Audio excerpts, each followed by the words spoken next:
Photo खिंचवा खिंचवा के तुमसे आरतियां करवा रहा है, वो गुरु सच्चा गुरु नहीं है कि वो अपने आप को आदमी मान बैठा है।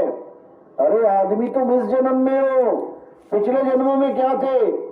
कई जन्म भय कीट पतंगा, कई जन्म गजमीन कुरंगा। कितने जन्मों में कीड़े मकोड़े हाथी बिल्ली चीते क्या क्या नहीं बने, आज इंसान बन गए। एक दिन ये भी चला जाएगा, फिर पता नहीं क्या बन जाओगे। तो जब तुम चींटी मकोड़े नहीं रहे, वो तुम्हारा असली स्वरूप नहीं रहा, तो इंसान चोले को क्यों अपना स्वरूप मान लिया? ये भी कुछ समय के लिए ही मिला है, और थोड़े समय भोग के फिर वापस 184 में। लेकिन कब तक? जब तक तुम्हें वेदी गुरु नहीं मिल गया। जब तुम्हें वेदी गुरु मिल गया, तुम्हें साधन बता दिया कि करना क्या है।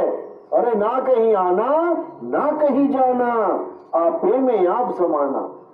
सबसे पहले तो इस आस को तोड़ना है। जैसे कई लोगों को पूछो क्या तुम वापस आना चाहते हो दुनिया में, सारे हाथ खड़ा कर देते हैं, हाँ मैं आना चाहता हूं।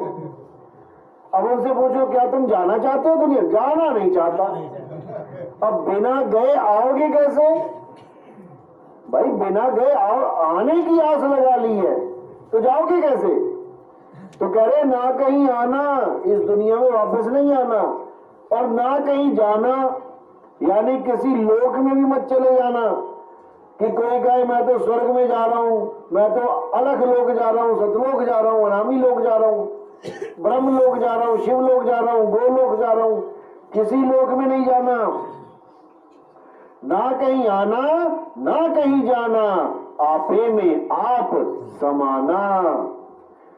तुम्हारी जो सुरता है, जो तुम्हारा ध्यान है, तुम्हारी सूरत ही भटक रही है, कभी इस लोक में कभी उस लोक में, ऐसे ही भटकती रहेगी, ऐसे ही जन्म मरण में चक्रों में पड़ी रहेगी, जब तक तुम्हें तुम्हारा निज घर नहीं मिल गया, निज ठिकाना नहीं मिल गया। और वो कब मिलेगा? जब तुम्हें ऐसा गुरु मिलेगा जो असत्य को छुड़वा दे और सत्य को पकड़ा दे। सोई गुरु पूरा कहावे, 2 अक्षर का भेद बतावे, एक छुड़ावे एक लखावे, तब प्राणी निज घर को जावे।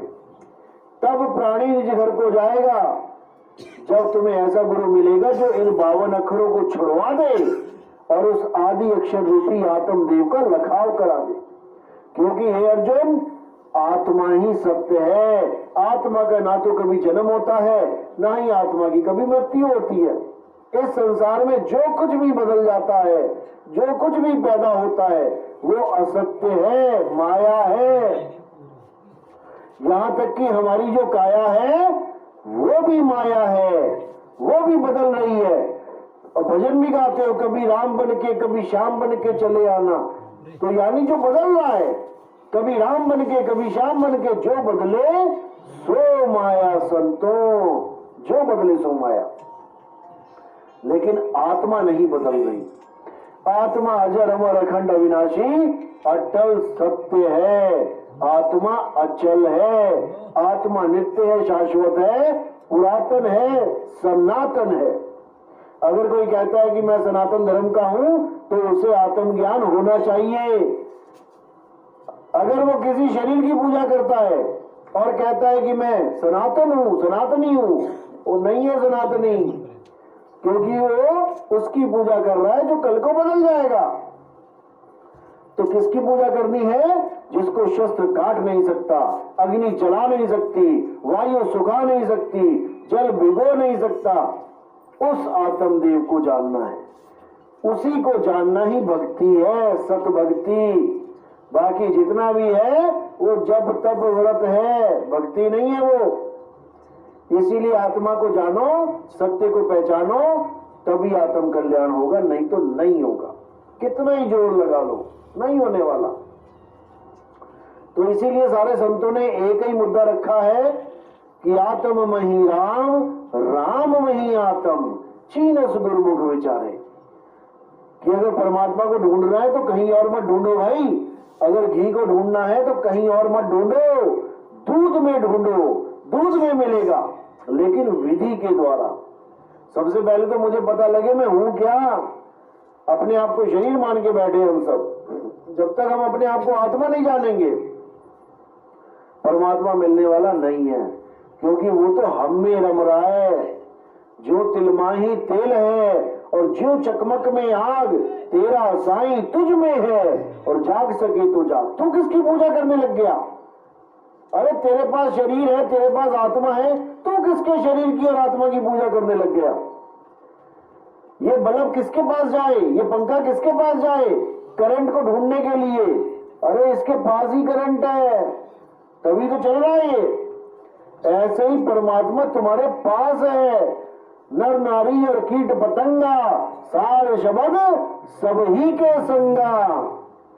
ऐसा कोई है ही नहीं जिसके साथ परमात्मा नहीं है, लेकिन कोई जान ही नहीं रहा है। घट घट मेरा साइया सुनी सेज न कोई, और बलिहारी हुआ घट की जिस घट प्रगट हुए। जहां पर वो आत्म ज्ञान प्रकट हो जाता है वो जीव का कल्याण हो जाता है। नहीं तो भटक रहे हैं, भटकते ही रहेंगे। कहां भटक रहे हैं? जहां तुम सोच रहे हो कि हम भगवान के घर जा रहे हैं, वही भटकना है। जल में मीन प्यासी मोहि देखत आवे हासी। अरे आत्म ज्ञान बिना नर भटके। कहां भटके? कभी काबा कभी काशी। कह रहे आत्मा के आत्म ज्ञान के बिना भटकने जा रहे हो तुम। पैसा खर्च रहे हो, पेट्रोल खर्च रहे हो, समय खराब कर रहे हो, मेहनत कर रहे हो, सामान लाद के ले जा रहे हो, घूमने जा रहे हो, बिना ज्ञान के भटकने जा रहे हो। कहीं जाने की जरूरत नहीं, पैर भी उठाने की जरूरत नहीं, और आत्म ज्ञान तुम्हारे पास है। बस वेदी गुरु तक पहुंचो, नाम दीक्षा लो, घर में बैठ के भजन करो, कहीं जाने की जरूरत नहीं है। लेकिन ये बात जल्दी समझ में नहीं आती, क्योंकि पुराने रीति रिवाज, पुराना ज्ञान जो चढ़ा हुआ है दिमाग पे कि 4 धाम यात्रा नहीं करेंगे तो मुक्ति नहीं होगी। अब जब 4 धाम नहीं बने थे, कभी तो बने थे ना धाम, कभी तो शुरुआत थी। और जब 4 धाम भी नहीं बने थे तब मुक्ति कैसे होती थी?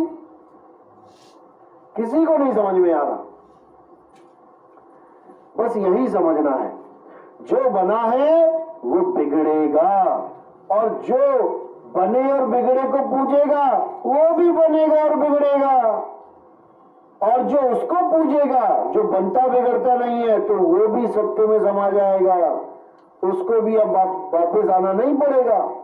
इस बनने बिगड़ने वाली दुनिया में, इस हड्डी में, चमड़े में, मांस में, लोथड़े में अब नहीं आना पड़ेगा उसको। नहीं तो ऐसे ही बार बार जन्म मरण में चक्कर काटता रहेगा। इसलिए साहिब ने बोला है कि गुरु को कीजिए दंडवत और कोटि कोटि प्रणाम। कीट न जाने वृंग को गुरु कर ले आप समान। गुरु कौन है? परमात्मा गुरु है। सब जगत का गुरु एक ही है, और वो तुम्हें अपने समान कर लेता है। वो तुम्हें चेला बना के नहीं रखेगा हमेशा, वो तुम्हें एक कर लेगा। जैसे गंगा नदी कहां से चलती है, चलती चलती चलती समुद्र में जब गिरती है तब उसका अस्तित्व खत्म हो जाता है। वो समुद्र में मिलके समुद्र ही हो जाती है। अब वो गंगा नहीं रही। गंगा कब तक थी? जब तक भटक रही थी, चल रही थी, और जब समुद्र में गिर गई अब अचल हो गई, अब कहीं नहीं जाएगी वो। इसी प्रकार चलने वाली जो अवस्थाएं हैं, कोई भी चल रहा है वो जीव अवस्था है। और जब अचल अवस्था यानी आत्म अवस्था में प्राप्त होता है तो वही परमात्मा कहलाता है। उसमें कोई भेद नहीं रह जाता। कोटि तो ब्रह्मा भये और कोटि भये ईश, साहिब तेरी बंदगी से जीव बड़े जगदीश। वही जगदीश अवस्था को प्राप्त कर लेता है। तो उसी अवस्था को प्राप्त करने के लिए हमारा जन्म हुआ है यहाँ शरीर का, इस मनुष्य चोले का। नहीं तो 1,84 में आ जाते, क्या फर्क पड़ता है उसको? जहां हजारों लाखों हिरण हैं, हजारों लाखों गाय बैल बकरी हैं, तुम्हें हमें भी एक और खड़ा कर देते वहां पे 4 टांगे देके। लेकिन बंदी छोड़ने दया करी है जो तुम्हें इंसानी चोला मिल गया। साहिब कबीर बगस जब दीना, सुर नर मुनि सब गुदड़ी लीना। यही गुदड़ी है, ज्ञान गुदड़ी, जिसमें तुम्हें ज्ञान हो सकता है। लेकिन हमें नहीं समझ में आ रहा कि ज्ञान है क्या, क्योंकि वेदी गुरु नहीं मिल रहा। ज्ञान गुदड़ी पढ़ रहे हैं 7-7 बार दिन में, कह रहे हैं इसी से मुक्ति हो जाएगी। अरे इससे मुक्ति नहीं होगी, इसमें भेद बता रखे हैं कि वेदी गुरु से पूछो क्या क्या लिखा है, तब समझ में आएगा। लेकिन जल्दी समझ में नहीं आता, क्योंकि अज्ञानी जीव जन्मों जन्मों के अज्ञान को ढो रहा है, ऐसे ऐसे संस्कार लेके पैदा हो रहा है कि क्या बताया जाए। परमात्मा के नाम पे बलियां दे रहा है, हृदय कठोर हो चुका है, किसी का खून बहाने पर भी दिल में कोई दया नहीं आती, तो वो धार्मिक नहीं है। क्योंकि धर्म का उसूल है, धर्म का नींव है दया। जहां दया तहां धर्म है, जहां लोभ तहां पाप।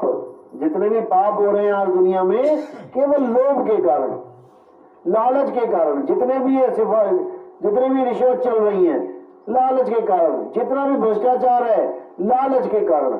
अगर तुम लालच छोड़ दो तो तुम्हारा काम सीधा हो जाएगा, बिल्कुल सारी दुनिया में नंबर 1 हो जाएगा हमारा भारत। केवल लालच छोड़ दे। लालच भी क्या है? जो तुम खा भी नहीं सकते उसका लालच है।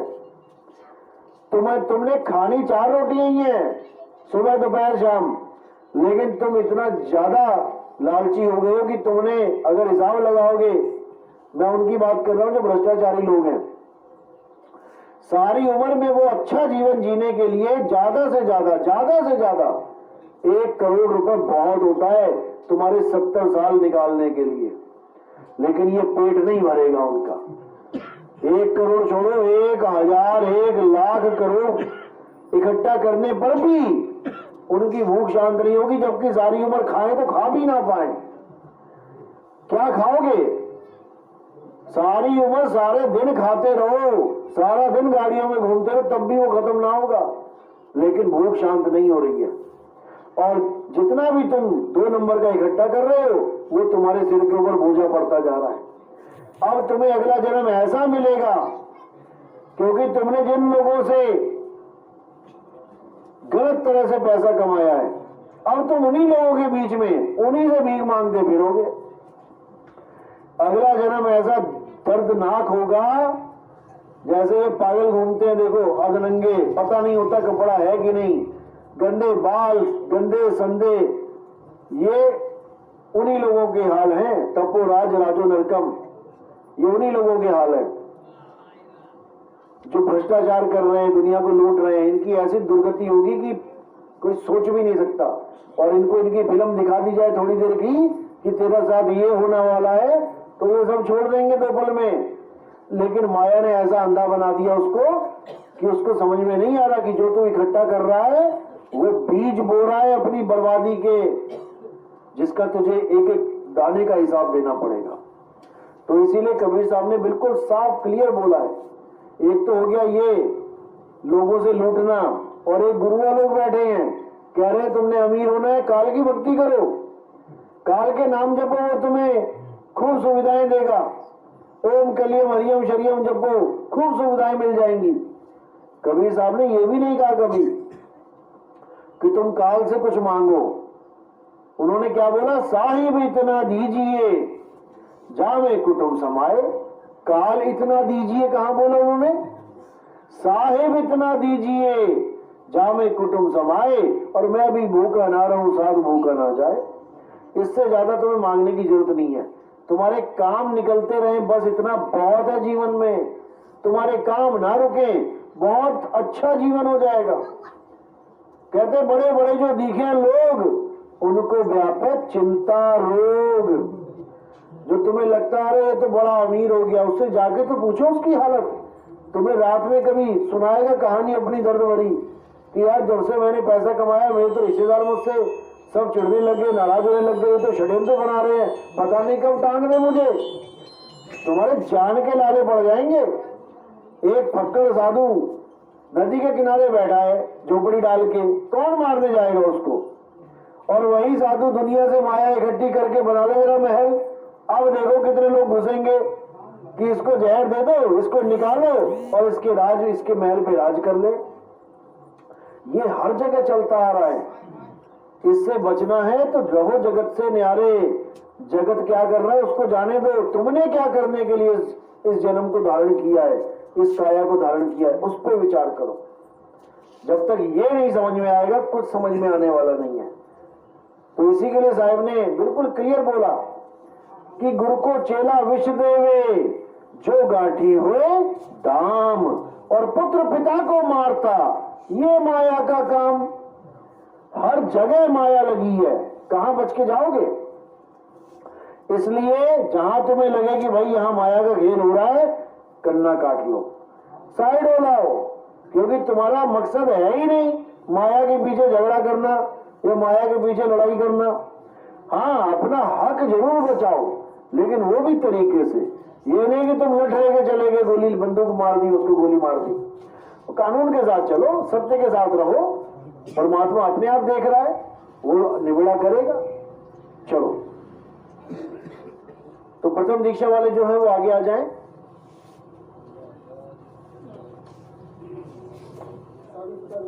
अच्छा, आपके पिताजी कहां से जुड़े थे पहले आप? पहली दीक्षा आ जाएगा।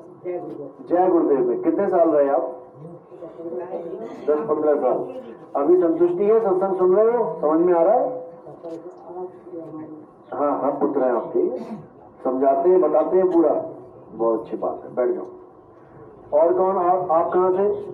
पहले कहाँ से जुड़े थे? कभी भी नहीं? मूर्ति पूजा कर रहे थे भगवानों की? कुछ तो कर रहे होगे ना? अभी सत्संग समझ में आ रहा है पूरा? फिर 2 साल से सुन रहे हो, फिर तो बहुत अच्छी बात है। आप कहाँ से जुड़े थे? कहाँ से? कहीं नहीं जुड़े? ठीक है, चलो बैठो। अभी हर चीज समझ में आ रही है ना? आत्मा के अलावा सब झूठ है।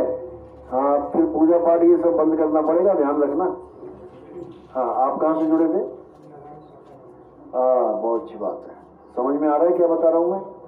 हर चीज क्लियर है? चलो बैठ जाओ। और कौन है? आप कहाँ से जुड़े थे? हाँ, देशराज जी, आप जुड़े कहाँ से थे? अच्छा, कितने साल हो गए थे? 3-4 साल। चलो ठीक है, अच्छे। अभी ज्ञान तो पूरा समझ में आ गया ना? चलो, बहुत अच्छी बात। इनको चरणामृत दे दो। दे दिया? जो नाम दीक्षा वाले हैं उनको चरणामृत दे दो। डब्बा उठा लिया ना कार में से?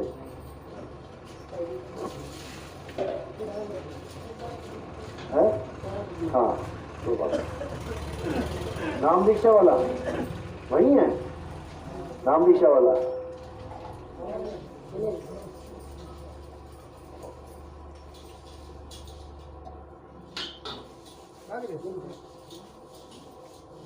सतनाम साहिब।